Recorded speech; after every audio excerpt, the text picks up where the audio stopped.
കണ്ണൂരിൽ മകൻ മദ്യലഹരിയിൽ എടുത്തെറിഞ്ഞ വയോധിക മരിച്ചു. പള്ളിയാമൂല സ്വദേശിനി ശാന്തയാണ് ചികിത്സയിലിരിക്കെ മരണത്തിന് കീഴടങ്ങിയത്. കഴിഞ്ഞ ദിവസം മദ്യപിച്ചെത്തിയ മകൻ സജീവൻ ശാന്തയെ കസേരയോടെ എടുത്തെറിയുകയായിരുന്നു.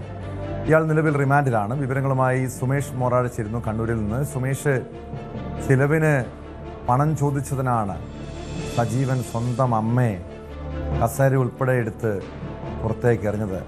ഗുരുതരമായി പരിക്കേറ്റതാണ് ശാന്തയ്ക്ക്. ഇപ്പോൾ മരണത്തിന് കീഴടങ്ങിയിരിക്കുന്നു. എപ്പോഴാണ് മരണം സംഭവിച്ചത്? ഇയാൾക്കെതിരെ നേരത്തെ വധശ്രമത്തിനായിരുന്നു കേസെടുത്തതെങ്കിൽ ഈ പ്രതിക്കെതിരെ കൊലക്കുറ്റം ചുമത്തുന്ന നടപടികളിലേക്ക് കടന്നിട്ടുണ്ടോ പോലീസ്? ടോം, ഇന്ന് രാവിലോട് കൂടിയാണ് ഈ വയോധികയുടെ മരണം സ്ഥിരീകരിച്ചത്. കണ്ണൂരിലെ സ്വകാര്യ ആശുപത്രിയിൽ വെച്ചായിരുന്നു അന്ത്യം സംഭവിച്ചത്. കഴിഞ്ഞ ബുധനാഴ്ച രാത്രി 11ഓടെയാണ് ഈ ദാരുണമായ ഈ സംഭവം നടക്കുന്നത്. ഈ 88 വയസ്സുകാരിയായ സ്വന്തം അമ്മയ, ഈ ശാന്താണ് ഈ അമ്മയുടെ പേര്. ഈ മദ്യലഹരിയിലുള്ള മകൻ ഈ സജീവൻ മുറിയുടെ അകത്ത് നിന്ന് കസേര സഹിതം ഈ മുറ്റത്തേക്ക് എറിയുകയായിരുന്നു. അങ്ങനെ തലക്ക് ഗുരുതരമായ പരിക്കോടെയായിരുന്നു കഴിഞ്ഞ ഏതാനും ദിവസങ്ങളായി ഈ വയോധിക കണ്ണൂരിലെ സ്വകാര്യ ആശുപത്രിയിൽ ചികിത്സയിൽ തുടരുകയായിരുന്നു. ICUവിലായിരുന്നു ഗുരുതരമായ പരിക്കോടെ ചികിത്സ തുടർന്നത്. അങ്ങനെ ഇന്ന് രാവിലെ ഈ വയോധികയുടെ മരണം സ്ഥിരീകരിക്കുകയായിരുന്നു. ഈ വീട്ടിൽ ചെലവിന് നൽകിയില്ല, അത് ചെലവിന് പണം നൽകിയില്ല എന്ന് ആരോപിച്ചായിരുന്നു ഈ മദ്യലഹരിയിലായ ഇയാൾ സ്വന്തം അമ്മയെ ഇത്തരം ഒരു അക്രമം നടത്തിയത്. ഇയാൾ സ്ഥിരം മദ്യപാനിയായിരുന്നു. ഈ കിട്ടുന്ന കാശൊക്കെ ഇത്രയും മദ്യം കഴിക്കുന്നതിന് മാത്രമായി ഇയാൾ ഉപയോഗപ്പെടുത്തുകയും അങ്ങനെ എല്ലാ ദിവസവും മിക്ക ദിവസങ്ങളിലും അമ്മയെ മർദ്ദിക്കുന്ന ഒരു സംഭവമായിരുന്നു ഇത് കുറെ കാലങ്ങളായി ഉണ്ടാകുന്നത്. അങ്ങനെ അയൽവാസികൾ ഉൾപ്പെടെ ഇദ്ദേഹത്തെ സ്ഥിരമായി ഈ പോലീസിനെ കൈയോടെ പിടികൂടി അങ്ങനെ പോലീസിനെ ഏൽപ്പിക്കുന്ന ഒരു സ്ഥിതി കൂടി ഉണ്ടായിട്ടുണ്ട്. അങ്ങനെ ഈ സംഭവ ശേഷം ഇയാൾ കുറച്ച് ദിവസങ്ങളിലായി ഒളിവിലുമായിരുന്നു. അങ്ങനെ ഈ സംഭവം നടന്ന് 2-3 ദിവസത്തിന് ശേഷമാണ് ഇദ്ദേഹം ഈ പോലീസ് പിടിയിലാവുകയും ചെയ്തത്. അങ്ങനെ ഇദ്ദേഹത്തിനെതിരെ പോലീസ് വധശ്രമം ഉൾപ്പെടെ ചുമത്തിക്കൊണ്ടായിരുന്നു അന്ന് കേസെടുത്തിരുന്നത്. എന്നാൽ ഈ മരണം സംഭവിച്ചതിന് ശേഷം ഇദ്ദേഹത്തിനെതിരെ ഈ കൊലക്കുറ്റം ചുമത്തുന്ന ഉൾപ്പെടെയുള്ള നടപടിക്രമങ്ങളിലേക്ക് ഇപ്പോൾ പോലീസ് കടന്നിട്ടുണ്ട് എന്നാണ് പറയുന്നത്. ഏതായാലും കഴിഞ്ഞ ബുധനാഴ്ച രാത്രിയാണ്, ഏകദേശം 11 മണിയോടുകൂടിയാണ് ഇത്തരം ഒരു ദാരുണമായ സംഭവം ഉണ്ടായത്.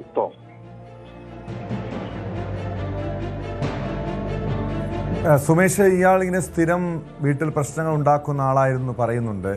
അമ്മയെ പതിവായി ഉപദ്രവിക്കുമായിരുന്നു. അങ്ങനെ ഈ ചെലവിന് പണം കൊടുക്കാൻ പോലും തയ്യാറല്ല സ്വന്തം അമ്മയ്ക്ക്. അതുമായി ബന്ധപ്പെട്ടുണ്ടായ തർക്കം തന്നെ ആയിരുന്നോ ഈ രീതിയിലുള്ള ആക്രമണത്തിന് കാരണമായത്, അതോ മറ്റെന്തെങ്കിലും പ്രശ്നങ്ങൾ ഇരുവരും തമ്മിൽ ഉണ്ടായിരുന്നോ?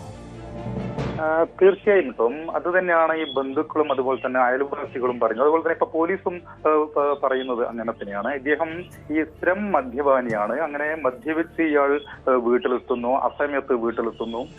അങ്ങനെ ഈ മദ്യപിച്ചെത്തിക്കഴിഞ്ഞാൽ, അതായത് ഇവർ രണ്ടുപേരും മാത്രമാണ് വീട്ടിൽ താമസിച്ചിരുന്നത്. ഇവർ ബന്ധുക്കളൊക്കെ ഇവരെ വിട്ട് നിൽക്കുന്ന ഒരു അവസ്ഥയാണ്. ഇദ്ദേഹം കാരണം ഇദ്ദേഹം സ്ഥിരമായി മദ്യപിക്കും, ഇതുപോലെ കലഹങ്ങൾ ഉൾപ്പെടെ ഉണ്ടാക്കുന്നത് കാരണം ഇവർ ബന്ധുക്കൾ ഉൾപ്പെടെ ഇവരെ വിട്ടു നിൽക്കുന്ന ഒരു അവസ്ഥ ഉണ്ടായത്. അങ്ങനെ ഈ അമ്മയെ സ്ഥിരം മർദ്ദിക്കുക എന്നുള്ളത് ഇവരുടെ സ്ഥിരം പതിവാണ്, ഇയാളുടെ സ്ഥിരം പതിവാണ്. അങ്ങനെ ഈ മർദ്ദനം അങ്ങനെ കഴിഞ്ഞ ദിവസങ്ങളിലൊക്കെ ഇത്തരം മർദ്ദനങ്ങൾ ഈ സ്ത്രീ വാങ്ങിയിട്ടുണ്ട് എന്നും ഈ ബന്ധുക്കൾ പറയുന്നു. പക്ഷേ ഇത്തരം ഒരു ദാരുണമായ സംഭവം നടക്കുക എന്ന് പറയുന്നത് കഴിഞ്ഞ ബുധനാഴ്ചയാണ് നടന്നത്. അതായത് ഈ വീട്ടിന്റെ അകത്ത് നിന്ന് ഈ മകനെ കാത്തു നിന്ന അമ്മയെ ഈ വീട്ടിലെത്തിയ ഉടൻ തന്നെ ഈ കസേര സഹിതം എടുത്ത് മുറ്റത്തേക്ക് എറിയുന്ന ഒരു സംഭവം ഉണ്ടാകുന്നു. അങ്ങനെ ദാരുണമായി ഈ തലക്ക് പരിക്കേൽക്കുന്നു. അങ്ങനെ ഈ തലക്ക് പരിക്കേറ്റ ഉടൻ തന്നെ ഈ അമ്മയുടെ ബോധം നഷ്ടപ്പെടുന്നു. അങ്ങനെ അയൽവാസികൾ ഉൾപ്പെടെ എത്തിയാണ് ഇവരെ കണ്ണൂരിലെ ആശുപത്രിയിൽ എത്തിക്കുന്നത്. ആദ്യം ഈ ജില്ലാ ആശുപത്രിയിൽ എത്തിച്ചുവെങ്കിലും ഈ പരിക്ക് ഗുരുതരമായതിനെ തുടർന്നാണ് കണ്ണൂരിലെ വിശദമായ ഈ ചികിത്സയ്ക്ക് വേണ്ടി കണ്ണൂരിലെ സ്വകാര്യ ആശുപത്രിയിൽ പ്രവേശിപ്പിക്കുകയും ചെയ്യുന്ന ഒരു സംഭവം ഉണ്ടാകുന്നത്. അങ്ങനെ ഏതാനും ദിവസങ്ങളായി വളരെ ഗുരുതരമായ അവസ്ഥയിലായിരുന്നു ഈ സ്ത്രീ ICUവിൽ തുടർന്നിരുന്നത്. അങ്ങനെയൊക്കെ ഇന്ന് രാവിലോട് കൂടിയാണ് ഇവരുടെ ഈ അന്ത്യം സംഭവിക്കുന്ന ഒരു സംഭവം ഉണ്ടാകുന്നത്. ഏതായാലും ഇദ്ദേഹം ഇപ്പോൾ റിമാൻഡിലാണ്. ഏതായാലും നേരത്തെ ഞാൻ സൂചിപ്പിച്ചതുപോലെ തന്നെ കഴിഞ്ഞ ദിവസം ഇദ്ദേഹത്തിനെതിരെ ചുമത്തിയ കുറ്റം എന്ന് പറയുന്നത് ഈ വധശ്രമമായിരുന്നു. എന്നാൽ ഈ വയോധിക മരിച്ച സംഭവത്തെ തുടർന്ന് ഏതായാലും ഇദ്ദേഹത്തിനെതിരെ കൊലക്കുറ്റം ചുമത്തും. അല്പസമയത്തിനുള്ളിൽ കൊലക്കുറ്റം ചുമത്തി നടപടിക്രമമായി മുന്നോട്ട് പോകുമെന്നാണ് ഇപ്പോൾ പോലീസ് അറിയിച്ചിരിക്കുന്നത്. വ്യക്തമാണ്. സുമേഷ് മോറാഴിയാണ് കണ്ണൂരിൽ നിന്നും വിവരങ്ങൾ നൽകി. കൂടുതൽ വാർത്തകൾക്ക് news 18 Keralam YouTube channel subscribe ചെയ്യുക.